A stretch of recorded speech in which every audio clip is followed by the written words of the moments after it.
Good morning, everybody. Actually, good afternoon, everybody. I get my mornings and evenings straight. Charlie here with the All Portable Discussion Zone. It's a bi-weekly live stream all about portable radio. And with me this evening is one of the show's co-hosts, Dan, KC7MSU. And Dan, make sure you mute yourself before we continue much further. And our guest today is Paul, VA6MPM. And thanks for unmuting as well. And of course, as always, we have our regular characters in the chat room. Make sure you throw your comments and questions. We'll try to get them highlighted and up on the screen if we can. And don't forget that this show is converted to a podcast and is available through most podcast players about 24 hours after the show. So first, let's get caught up with what's going on. I think we'll start with myself today, and we'll just kind of go around the room here and just kind of talk about what we've been up to. So you guys know that I've been on vacation for a while. I actually had two different vacations. First was the Grand Canyon thing with the YouTubers, went up there, and then in one day kind of turned around and went up to Wyoming to visit family, and then into Utah. So it's been a busy last month. So we're settled back down now, and Sandy's back to school as the school nurse, and I'm settled back into my job. Everything's kind of back to normal. But recently, what I've done portable radio wise is I had a live stream recently, a morning. What do they call it? A morning sunrise thing where we just did. I just went up on top of a hill early as the sun was rising and did a little bit. And then, of course, yesterday we had the North American Summit to Summit weekend. It's actually going on today as well, and it will continue tomorrow. And that includes all the North American SOTA people who want to participate and get on the air. I think Saturday was the big day. Most people it was a really busy day up there on the summit I was on, and got a lot of good contacts. So that's it for me. That's kind of what I've been up to. Just trying to think if there's anything else, but I can't. So I'll just pass it over to Dan and let him continue with what he's been up to. Thanks, Charlie. Yeah, I also participated yesterday in the North American Summit to Summit event. It was a lot of fun. There's a local summit here called Humboldt Mountain. It's a drive up. And the nice thing is that it's a nice, smooth paved road all the way to the top. I was the only person up there and operated for a couple hours. Really enjoyed myself. I didn't make quite as many summit contacts as I wanted to, even though it was only 78 degrees when I left the top of the summit. Man, the sun really was beating down. So there's absolutely no cover up there. But posted a couple small videos for that and really enjoyed it. Cool. Hey, wait a minute. Did you say you posted some videos? Just on my Facebook so far. So I got to edit some and kind of paste a couple together and actually put it on my YouTube channel as it exists currently. Oh, good for you. Good for you. I love it. That's great. All right. And then our guest here, Paul. Paul, tell us a little bit about yourself and what you've been up to the last few days or so. Well, I live in Innisfil, Alberta, which is about midway between Calgary and Edmonton.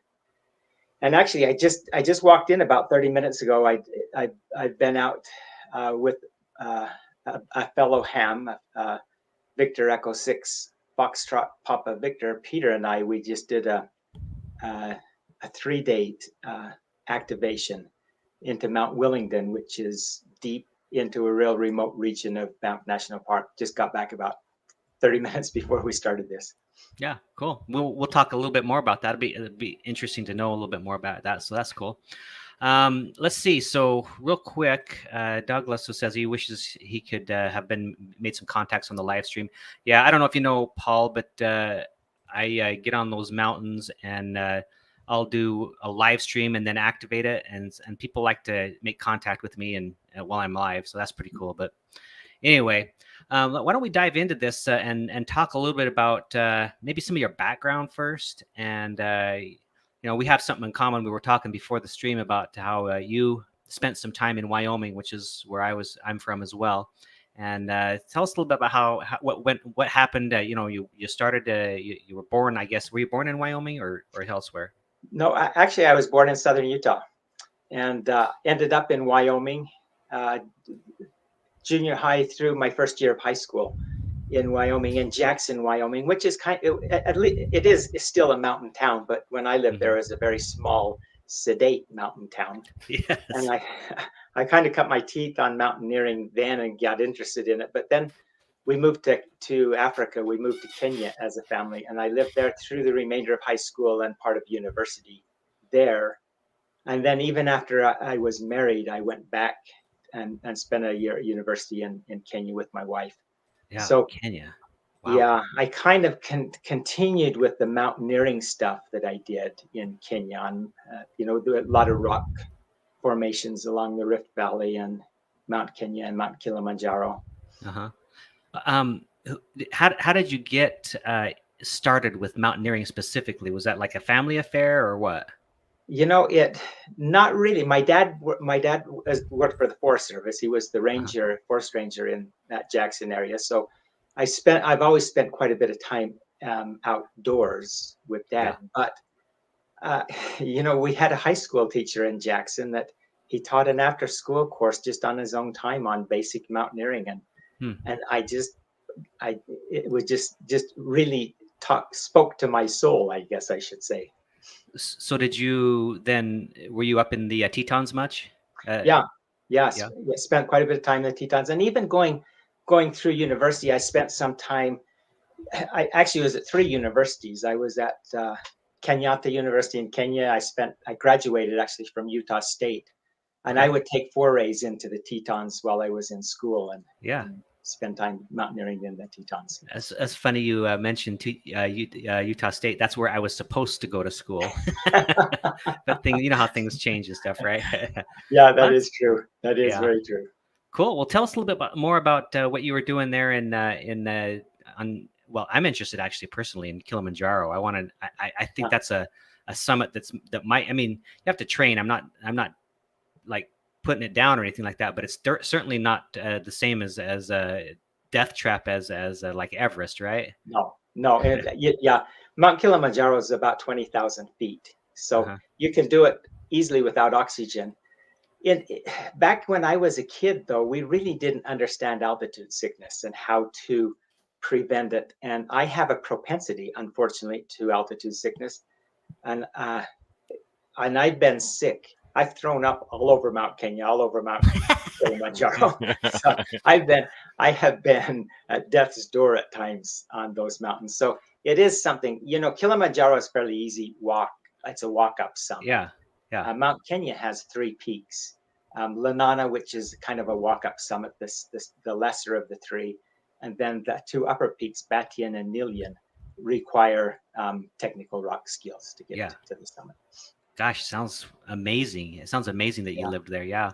And so I'm sure you have a real love for that area now, probably, huh? I do. I really do. It's part of my identity, I suppose, having grown up there. I still have an African sister who is there and a niece. So we have regular contact. And when I go back, it feels a little like home. Yeah. Tell us a little bit about what the place was like where you stayed. Was it a metropolitan area? Was it a rural area?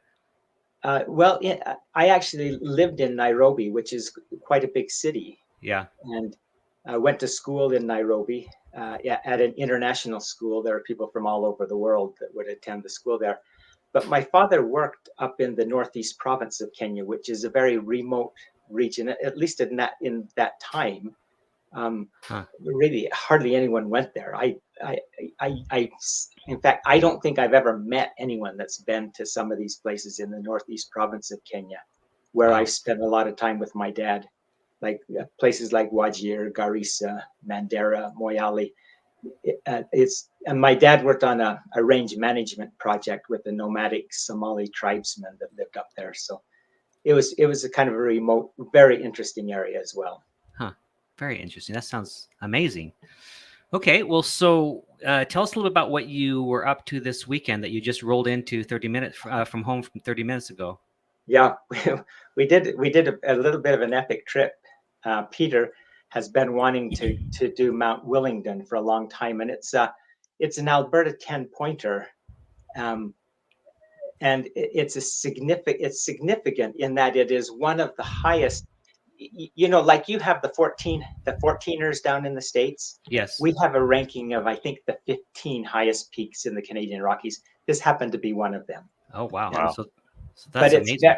It's very remote as well. The thing that's, because it's all day in, and just to get to the base of the mountain requires traversing mountain passes that are probably higher than most people have ever even activated. But we traversed. In fact, just to get to the base was 1,000 meters. Just to get to the base of the mountain was 1,000 meters elevation gain, and another about 400 loss to get back down. So it was. Wow. It's a significant summit, but it's in an area that is just stunningly beautiful. It's just it may be the most beautiful place I've ever seen in my life. Wow. Yeah, we'll have to take a look at some of that here coming up, and you'll have to share some of that with us. So there's a Kent N6WT says he has you in his log, has you in his log twice. Kent, I recognize the call sign and I appreciate it. Yeah, and he wants to know, did you have a call sign in Africa or no? I didn't. I didn't get interested in ham radio until really about 3 years ago. No, not 3 years, about 2017. Okay. I was doing work for the Alpine Club of Canada, and I just found myself in need of a way to communicate in the backcountry, and stumbled onto ham radio, and I've used it ever since. Yeah, good. Well, why don't you show us a little bit about, take a minute and bring up your screen and show us where the summit is on SOTA, if you have that. Let's see, share screen, I can hit that.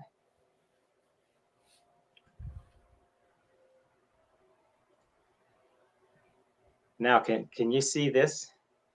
So far, we're not seeing anything, but hold on. Keep going. Maybe, so you do share screen, and then you click on one of the screens and then click share. Okay. Okay.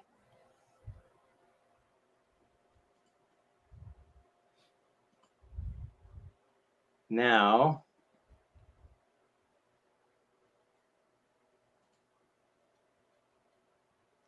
while he's looking for that, so what we're going to do is we're going to bring up a map of North America. Well, it's of the world, but it's called SOTA. If you don't know about it, it has all the pins and their values for summits on the air. And you can add also to this tracks, like GPS tracks for how to go for your route. And you can also add, so this is what it's looking like right now. So we probably choose a different screen and then share, because that's what we're looking at right now. So anyway, we were, what I was saying is, we'll take a look at where that is. And if you want, Paul, I can bring it up instead. And you can it may be better. You can just bring out some of those photos on SOTA, probably as good as any. Yeah. Okay, I'll do it. So here we go. Let's see here. I'm gonna bring this over here. So listen. I'm gonna share my screen. All right. So this is me in Arizona, right? This is Phoenix area. So we're gonna zoom way out, and we're gonna take a look at Canada right up here in this area here. So we zoom into the Calgary area, and then let me see if I can remember how to get there. Banff, and then up. I'm thinking it's going to be right in here. Is this it?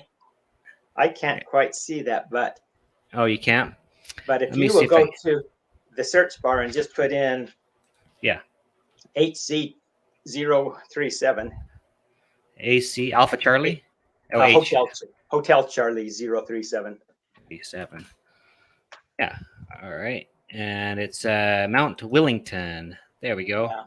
So I'm just going to back out of that. Let's see. So yeah, Mount Wellington. There it is right there.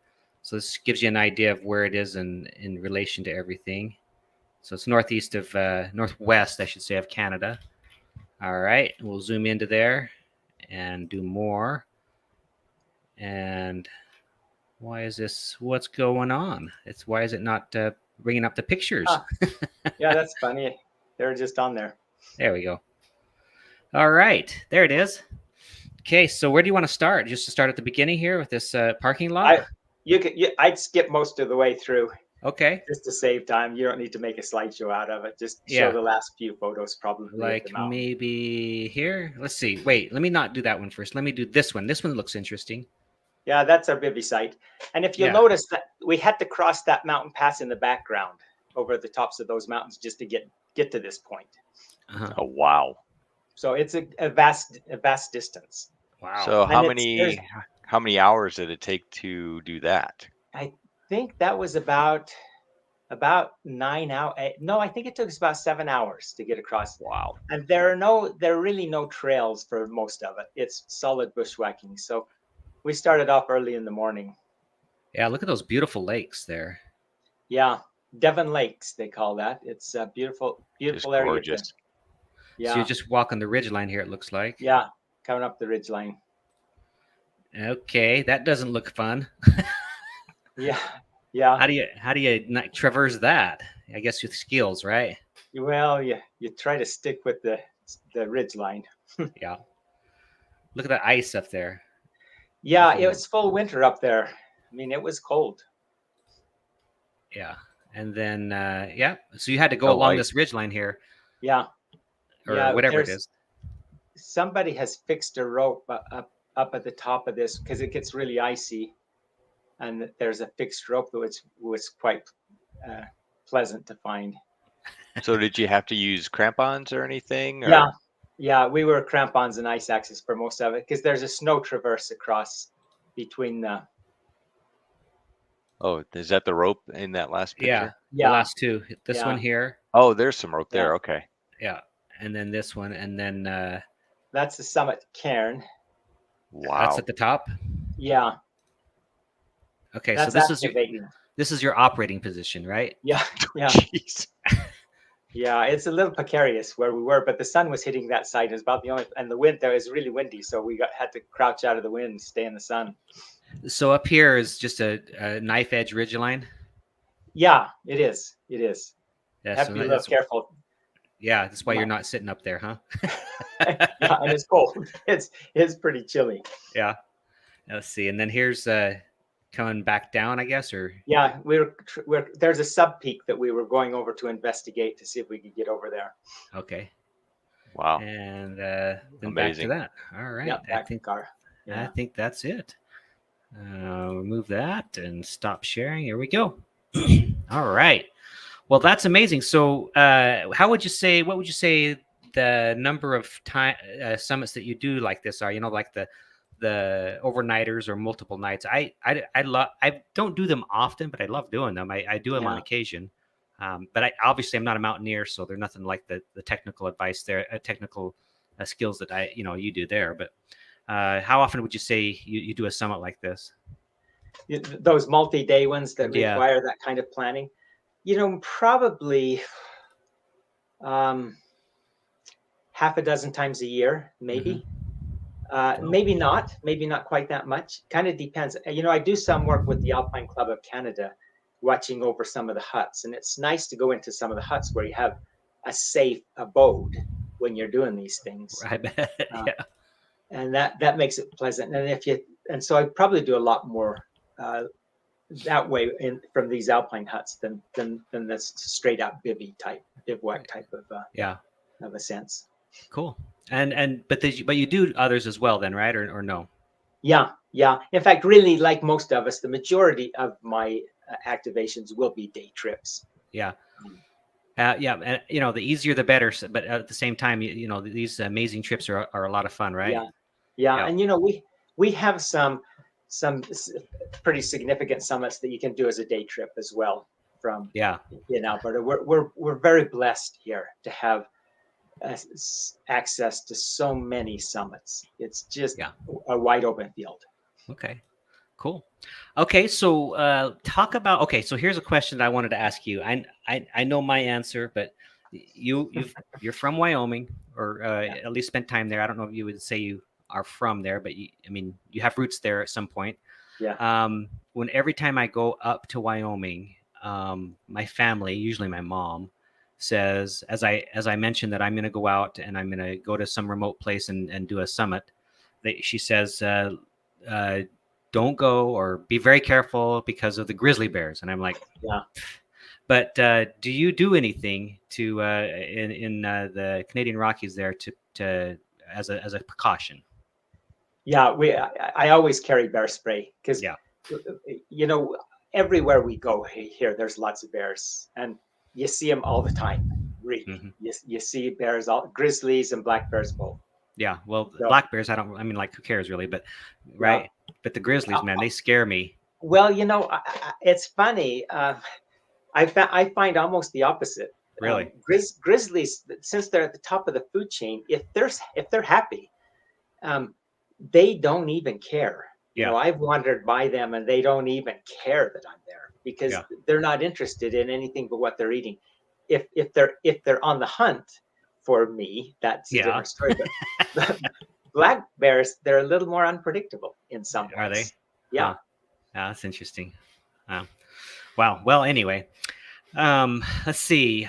There's a guy. Let's see. There's Kent again says, Bears, I'm out. And then he wanted to know, are you a CW op at all? No, I'm not. And you know, that's a question that I'm always asked.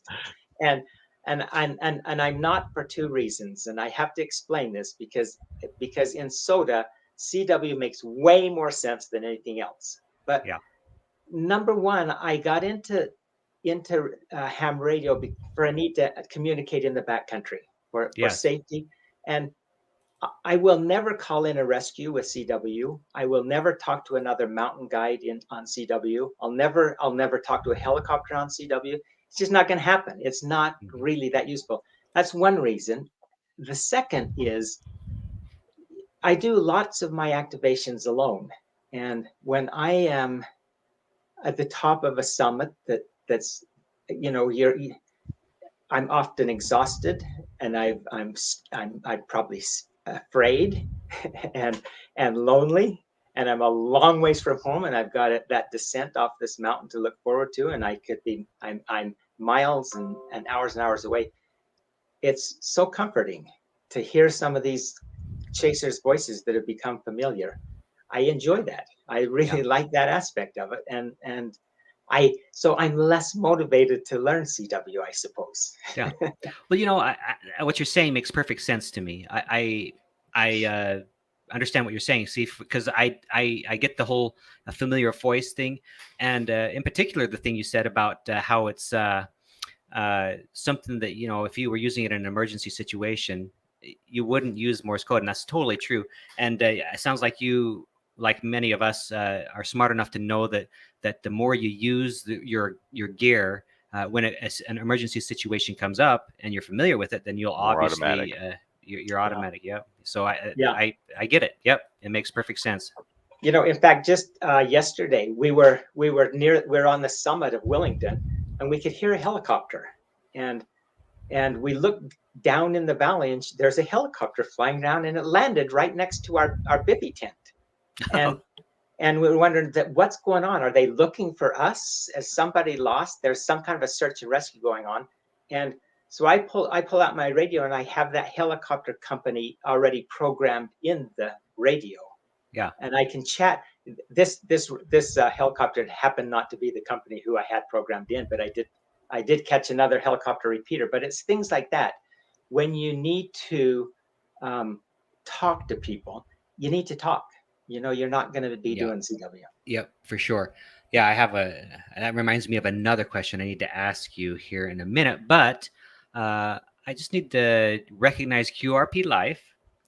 He just donated almost $5. Thank you so much for doing that. And he has a question.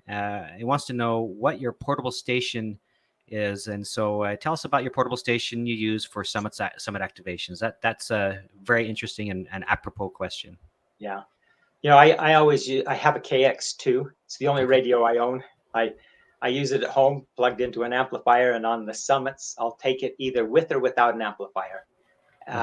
Yesterday's activation, we actually carried an amplifier up with us because we didn't want to spend all that time getting in there and then failing.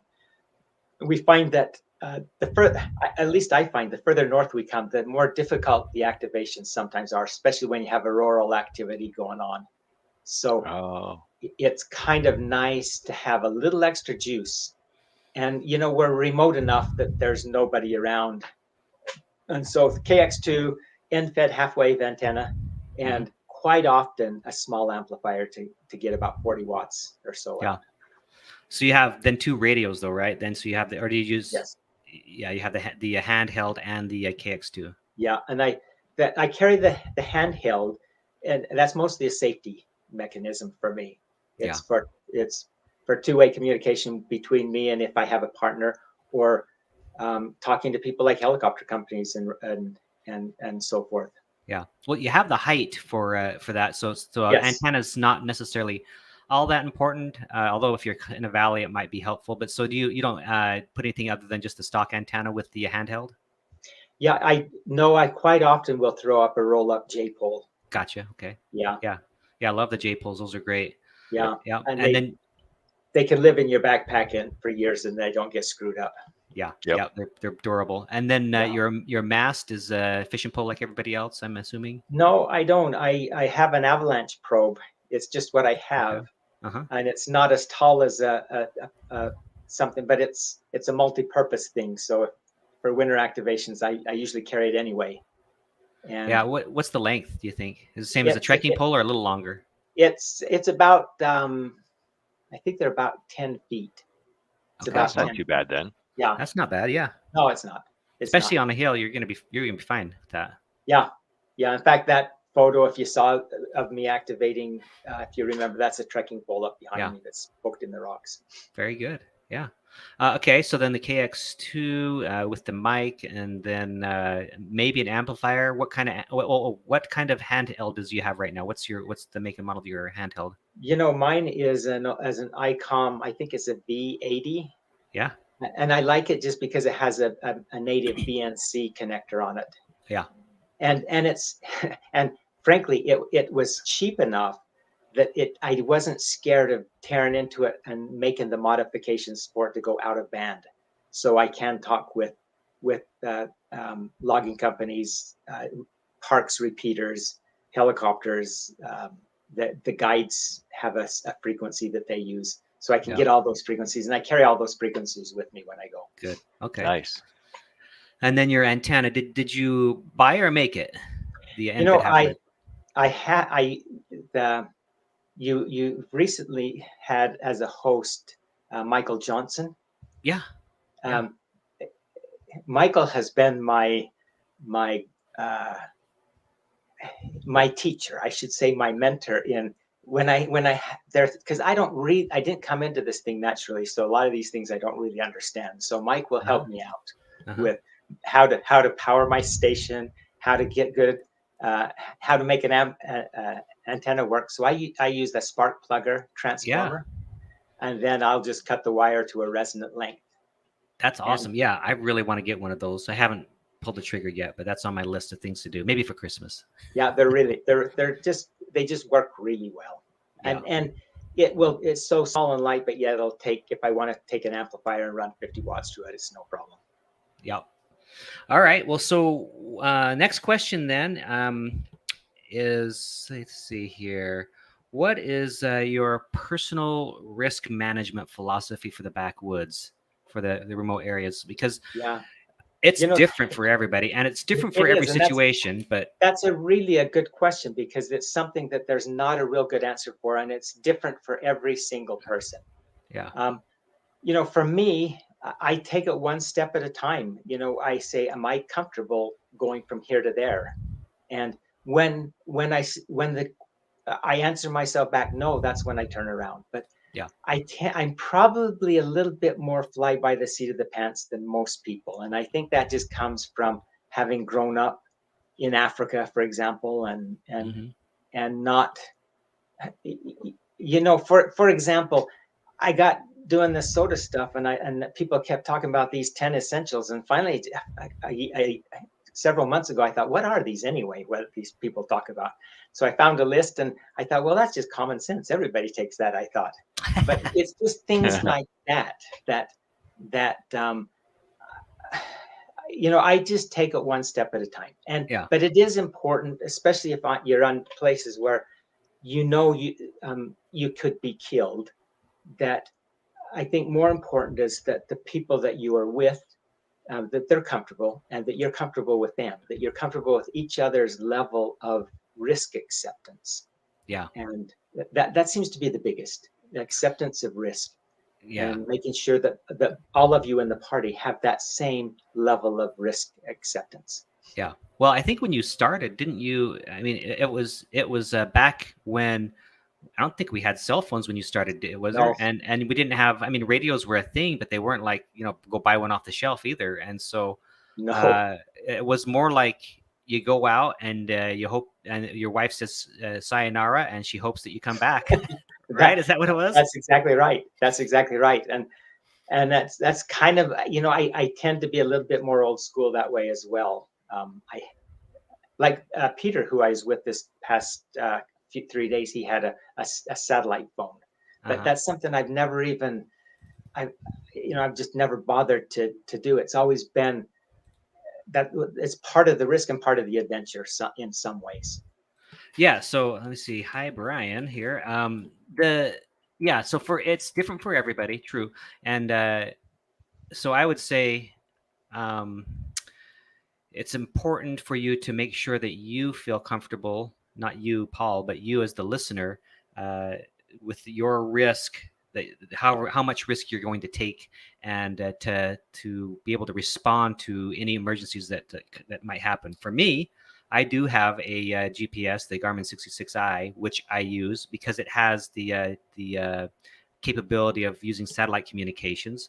And so, Kent just says in here, do you carry an inventory spot? And I think you kind of answered that, but you can come right out and say it. No.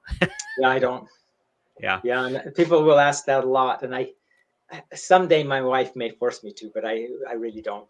Yeah.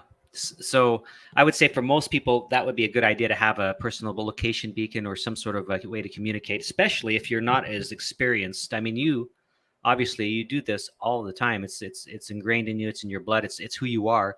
So I guess I could say that it's less important for you to do that because of your experience than it might be somebody like me or Dan or other people who are less. We would need some sort of a safety net because we're more likely to get in trouble, I think. Yep, definitely. Well, and that is a good point. A lot of people will tend to get themselves in bigger trouble if they haven't really had a lot of experience out there. But for me, just the last several years, just having a ham radio and having a license, having those tools, is like the world's opened up. I have way more than I ever had before. I can't imagine having anything any better than what I've got. And I know there is, but it just seems to be great. Cool. And I would imagine that, by region where people hike a lot at, what you take for your 10 essentials, or if you really take all the 10 essentials, you may replace it with something else that is more useful in your particular region. It comes down to preference more than anything else as far as those things. Yeah. So, let me do this real quick. So I just remind everybody, put your questions in chat if you have anything for Paul. And then also there is a question from QRP Live. Do you need a special license to talk to the logging companies and helicopter services? Yeah, and that's a real good question. Yes, you probably do. And I've actually talked with helicopter companies and said, hey, do you mind if I just check if I radio in once in a while? And they say, yeah, no problem. If you ask, they'll give you permission. But if your life's in danger, and that's really what most of us are hauling this stuff for, nobody cares. I mean, if you get into a logging company, which is a private frequency, and say, hey, you know what, I'm in trouble here. I've got a buddy, his leg's broken and he's going to die. Everybody's happy. Yeah. So you're prepared. Yeah, it's interesting. What got me intrigued with radio happened at my desk many years ago. A few years ago, I was sitting there and the phone rang, and it was a ham radio operator on the other line. And he said, hey, I've just heard, are you Paul Maurer? I said, yeah. He said, well, you have a buddy, and named Mark? And I said, yeah. And he says, you know where he's camping? I said, yeah, I know where he's at. And he says, his car won't start. And it's cold. He's got his sons with him. Can you arrange to get his car? And so I arranged that. And he was in an area with no cell phone service, but he was able to call out on the ham radio. And I just thought that was so cool to make that work.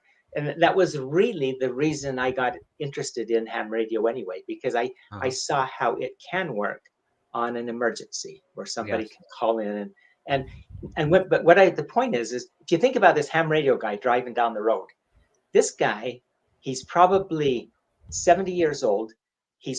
In his life, he's probably spent tens of thousands of dollars of radio equipment. He spent countless hours practicing, just hoping someday somebody will need his service.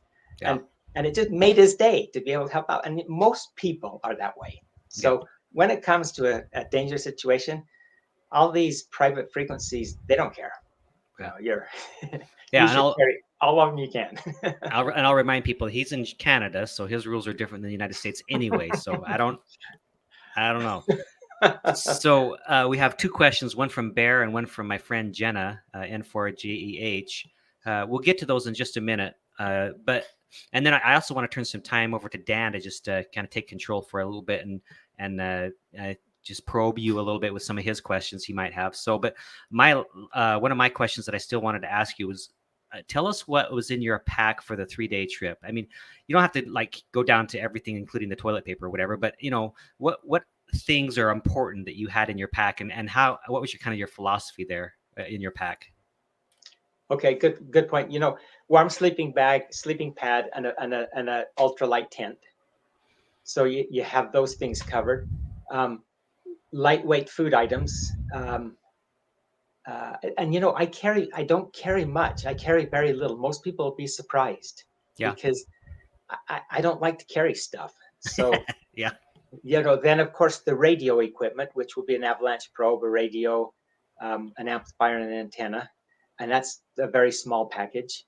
I will also have, for clothing, it's cold at the summit, so we've got a toque, a climbing helmet, ice axe, crampons, a puffy, and then a puffy layer, a down jacket and then a waterproof shell and a windproof thing to go over that. And that's about it. Okay. Yeah, very simple, but good. Yeah. I mean, you keep it light, which is good. I heard you say toque. There's a guy in the chat named his name's Brian, actually. VE7JYD from Canada, and he gives me a hard time about calling it a toque because I don't call it a toque. I call it a beanie. He's like, they're not called beanies. If you think about it, I don't know why Americans don't have a word for it. A beanie, a ski cap, keep your ears warm hat. You have no word for this thing, and it's why you don't have a word for it is beyond me. I don't know. Well, we don't have much use for them in Arizona anyway. This is true. And maybe that's the reason. Yeah. All right. So, as promised, we'll go ahead. So I was kind of curious. So did you leave, your tent and all that at your base camp, and then you had another smaller backpack for basically the hike up to the mountain then? Yeah, that's a very good point. And I have my overnight pack, the two side pockets zip together, and they have a strap which will make a kind of the semblance of a day pack. And then the top pocket, the top pouch will pull away, and it will make kind of a fanny pack and kind of work as a waist belt for that pack. The only problem with that system is there's no ice axe loop. My buddy Peter, who is there, has a bona fide lightweight day pack that he carries, and then he pulls that out, and it's actually much better. If I was any smarter, I would get one of those. Yeah, cool. All right, as promised, let's go through a couple more questions here. So we have one from Bear, and he says, "Hi, Paul. Do you have any authors' books that inspire you with your mountaineering?" Yeah, great question. And by the way, let me just real quick. He's from Australia, VK2 ICJ. Well, Bear, there's some such good books, and and Peter and I on this last trip we talked about several, but my all-time favorite is a book, and because I grew up in Kenya, is No Picnic on Mount Kenya, and it's just a fascinating story that took place during World War II when the war broke out, and you had these African countries, one Somalia, which is Italian, Tanzania, which is German, and then Kenya, which is British. And the British took all these guys prisoners in their own country, and a bunch of these Italians escaped and climbed Mount Kenya, then came back to prison. It's a story of that. It's just a fascinating story about mountaineering that's not very well known. And then there's some great, there's some The White Spider by Heinrich Harr. He was the same guy that was 7 years in Tibet. That guy. Yeah. He another a book about the early mountaineering on the north face of the Eiger. Excellent reading. But there's just so much good mountaineering literature out there. Yeah. There's some great Canadian authors as well. I'll have to pick up. Throw out a Canadian author, just one, just since you're from Canada, just for national pride. Yeah, there's a guy called Sid Marty that's fun to read. Okay. He's a great author on the early years of mountaineering in the Canadian Rockies. It's just kind of fun to read. Cool.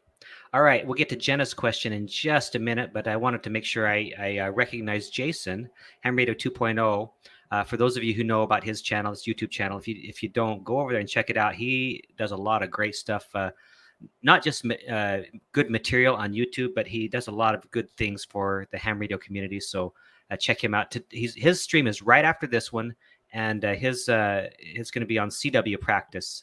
So and I might actually hop on there with him and hang out with him. So just do that real quick. Now let's go to Jenna's question, and that is, out of all the activation, which one sticks out to you? It's always the more remote, hard ones. This one I did yesterday, I think, will become one of my favorites. Mm-hmm. There's a couple other remote ones. Watermelon Peak was a lot of fun, and I actually failed the activation. I made one contact. I didn't get any points for it. That happens. A great learning experience. And another one, I do quite a bit of work in Japan, and I have another failed activation in Japan. The first SOTA activation I ever attempted, I did in Japan, and it was just a lot of fun. And I'll probably be going back there in a couple months, and I want to repeat that and make sure I succeed this time. So out of all the hams in Japan, do you go with another ham from there for a SOTA summit, or are you on your own? No, I'm on my own there. It's interesting. In fact, I took a customer. I do business in Japan. I took a customer with me the last time I went. And when we got back down the mountain, he says, "Okay, Paul," he said, "this was my first hike, and it will also be my last hike. So if you ever want to do this again, you're going to have to find somebody else." Yeah, it is. But actually, there is an activation that stands out to me that will be more familiar to you guys. I have an older brother, who's a game warden down in New Mexico. I went down to see him a couple years ago, and I was driving back from New Mexico near a town called Abiquiu, and I drove past this beautiful mesa that was just beautiful. It's one of those that you see in pictures all the time. And I thought, that's so cool. And so I opened my SOTA map, and sure enough, it was a SOTA summit. So I pulled off and I did that one. And it was just really fun, because those mesas, I looked at it, and all I could tell from the app I had is that it had been activated once or twice before. So I knew there was a way to get up to the top.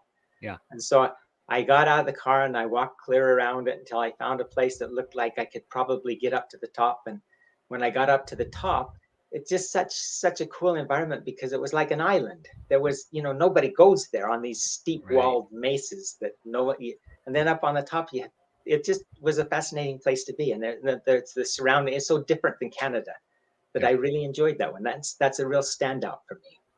Cool. Cool. All right, Dan, take it away for a minute. Just turn it back over to me when you're done. And if you have any other questions, then, or if you don't, then just say you don't, and I'll take it. No, that's your last comment is what's so interesting is because when you travel and you get an opportunity, it's always fun to see and try a hike or try a SOTA on some different type of mountain that you've never seen in your area. That's what Yeah. is so exciting. That's the thing I really enjoy about this hobby. But I also, matter of fact, you mentioned that watermelon. In a while ago, I watched there's one video on your QRZ page that's got several on there, and if everybody kind of look it up and watch that video because it's just amazing the scenery and that's what I really enjoy about that kind of mountain. It just reminded me of being in the Tetons, for example. Uh, it's a totally different environment, and when you're out there, I would imagine you get the same feeling, especially like where you camped and things like that. Who knows how many people have been there or have seen that, maybe nobody, maybe one person, who knows. Yeah. It But is very exciting. I was kind of curious too, since, like you camped out and things like that, uh, how often you see Aurora activity out there while you're hitting the summits. I'm the least lucky person in the world for Aurora. We get them quite often here, and why it's always during the cloudy time and or when I'm so dead tired I'm not about to get out of bed. But yeah, we do see them quite often, and I have yet to really see really good auroral activity when I've been out in the mountains alone. I'm a failure in that respect. Yeah, it's kind of like astronomy, whenever you own a telescope, Yeah, you'll be guaranteed plenty of clouds. So I guess it's the same kind of theory. it's exactly the same. Okay. Have you ever ran into on one of your uh, summits that you were going to where you guys did have issues and that you had to figure out something for? Or Let me think. Well, yeah, I have. I have. I have been actually the subject of a helicopter search and rescue and have been lifted off the place. But that was we again. This was actually I just had my ham radio license and I didn't have HF privileges yet. I just had the HF privileges, and my buddy, my son-in-law and I, we'd hiked into another hut to hut trip, and we got it's about 3 days into this one, really very, very remote. There's a hut back there, and we had parked my truck over on the other side of another mountain range that we needed to get over to get to the truck. And you really see climate change in a stark fashion when you're up in the glaciers. And when we needed to go over a glacier to get to my truck, and the glacier had receded so much in the 2 years since anybody had made any reports on it that we just couldn't access it. We could not get out the way we wanted to come in. And so we thought, well, if we go this way, it's going to be 3 days before we get out. If we go this way, any way we looked at it was going to be a 3-day journey to get out. And we knew our wives would be pushing the button in 2 days. And so we just counted up our food and divvied it out. And so we've got 2 days to wait, because there's no sense of us being somewhere when rescue is called in where nobody can find us. So we just right. waited out, and in 3 days a helicopter showed up. Wow. It's a little embarrassing, but it has happened. It could be worse, for sure. It could be worse. Yeah. And I like what you said, though, because it's so true that people, if they have their heads on straight, they should have made it. You made a great decision, because you don't want to go halfway someplace and then, because they won't find you. I mean, you were in a place where they're probably the first place they were going to look. Yeah, and that the helicopter pilot, he actually said that. He said you did exactly what we would hope you would have done, because then we didn't have to look around for you. And I had my J-pole antenna hanging from the eaves of the hut. So as soon as I heard crackling on the radio, I could get him. Said, hey, we're here. Sorry, but we're here. Yeah, I think the natural tendency for folks is that to make the opposite decision that you did and try and hike halfway out and figuring that, well, if I get halfway out, it'll be easier, they'll be able to find Yeah. me. And that's Yeah. probably not going to be the case. Whereas in, like you were saying, it was easier for them to find you, Yeah. and it was actually safer for them to rescue you there than, in the bottom of a canyon if you got stuck there. Yeah. And this area too, our options to go out, there were 3 options to go out, and none of them would have been intuitive for anybody. I mean, it would have been just a flip of the coin. Where are they? And it's such a vast country that it would have been kind of a nightmare search. So you use paper map and compass primarily then? No, Or no? that I have upgraded. I will download maps and use my phone apps. I usually will carry a map and compass. In fact, that time I carried both. If it's very challenging terrain, I'll carry both, just so that there's a backup. What's your app you use? I use Oryx Maps. I don't know if you know that app. And the only reason I use Oryx Maps is because I'm not really technically savvy, and I have a good friend who is very technically savvy. And when I started getting interested in a map app, he said, well, you got to get this one because I can help you with this one. And so that's the reason I use it.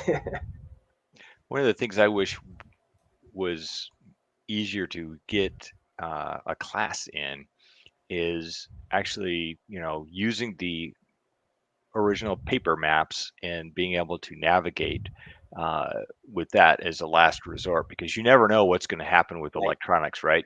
Electronics Yeah. run out of battery or they just stop working. And, in my case, that's what I rely on. So I'd be just out of luck. And I sometimes shake my head at people. They think, like in the 10 essentials, they say a compass. And I say, well, what good's a compass if you don't have a map? Mm-hmm. Because you'll know where north is, but that's not going to tell you where to go, how to get home. And so you really have to know how to use the tools, not just carry them. Right. And that's something that I definitely lack in, especially with map navigation, doing it the old school style. So yeah. Well, the new style works really well. Yeah. All right. Well, it looks like we got about 6 minutes left. So let me go back up to this one other question here. Danny, anything else? Are we good, or you got more? I'm good. Yeah. Okay. Thanks Grab for the question.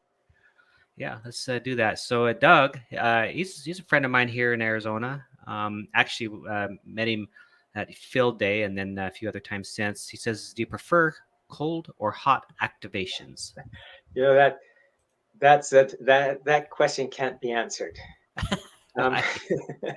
You only get cold.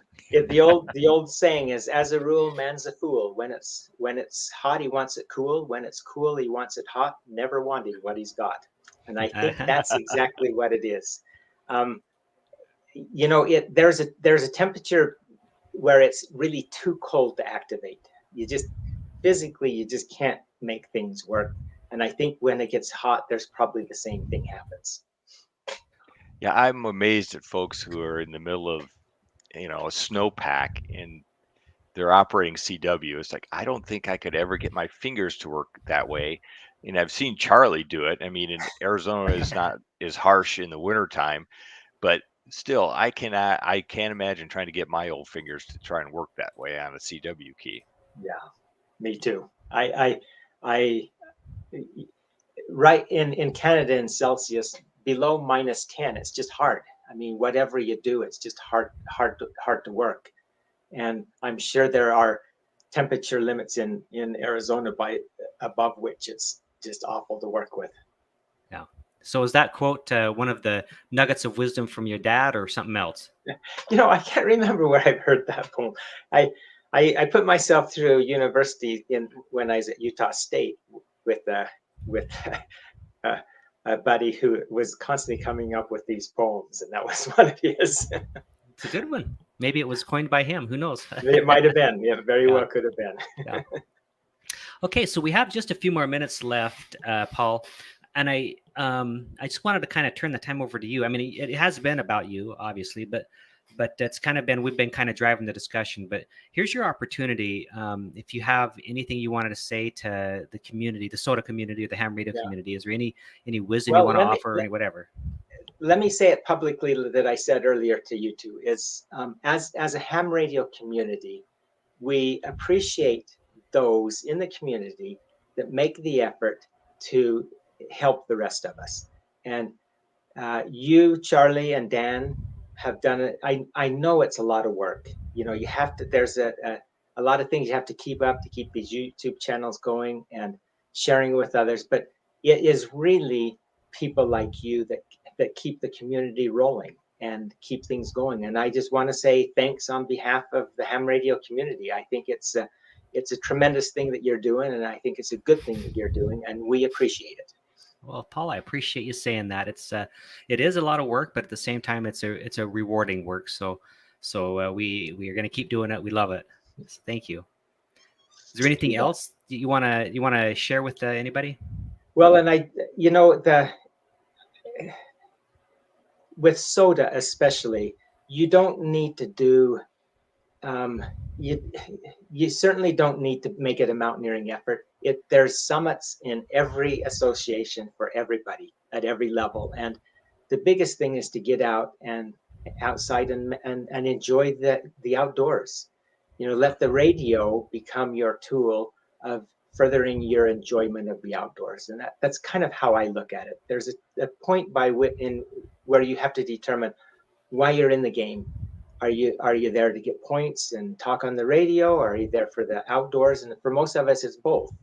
But if we fail in an activation, we need to come home thinking that my life is more abundant, having had this experience than it would have been otherwise, and I wouldn't have had this had I not had this radio opportunity. And I think that's what it's about. Yeah, well put. Cool.